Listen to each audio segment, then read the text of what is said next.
My name is Adam. I'm 26, and I live alone in a small apartment in a quiet town near Kelowna, British Columbia. The rent was surprisingly affordable, and the place had everything I needed. Small living room, a bedroom, a kitchen, and a bathroom. But there was one thing I never used, the attic. There was an old pull-down ladder in the hallway ceiling. The landlord told me it was just used for insulation and storage. Nothing I needed to worry about. He never gave me a key, and for the first few months I didn't. A crack in the ceiling. One morning after a long rainy night, I noticed something strange. I was heading to the kitchen for coffee when I saw the attic door, slightly open, just an inch or two, but it had never been like that before.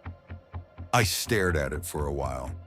Did the wind somehow pull it down? Was it the moisture? Then I noticed something even stranger, a faint glow coming from inside. I grabbed my flashlight and tried to peek up. The ladder wouldn't pull all the way down, almost like it was stuck, but I saw nothing. Still, that glow didn't leave my mind all day. Footsteps overhead.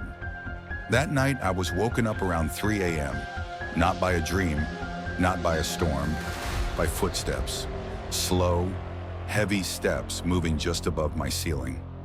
I lay completely still, heart pounding. The sound was coming directly from the attic. I didn't move. I didn't breathe. After a few minutes, the sound stopped, but I didn't sleep again that night. A visit to the attic. The next day, I went to the hardware store, bought a new ladder. If someone was up there, I needed to know.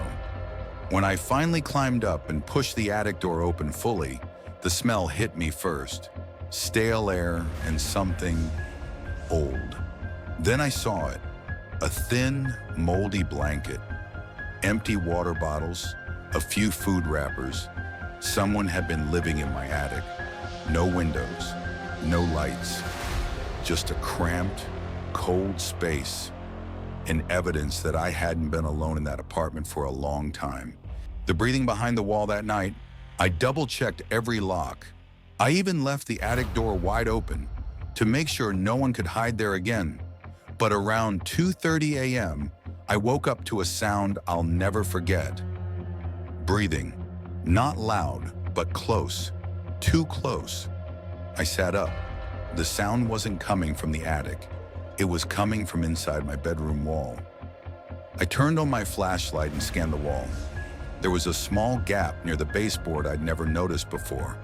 I crouched down and looked inside. Two eyes stared back at me.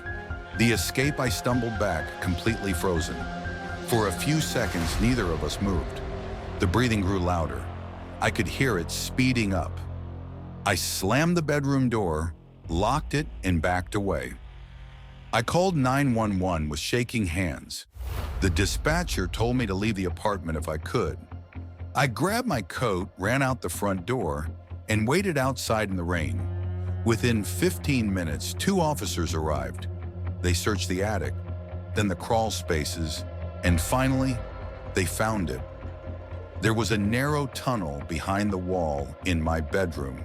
It led directly to the attic. Someone had carved out a hiding space.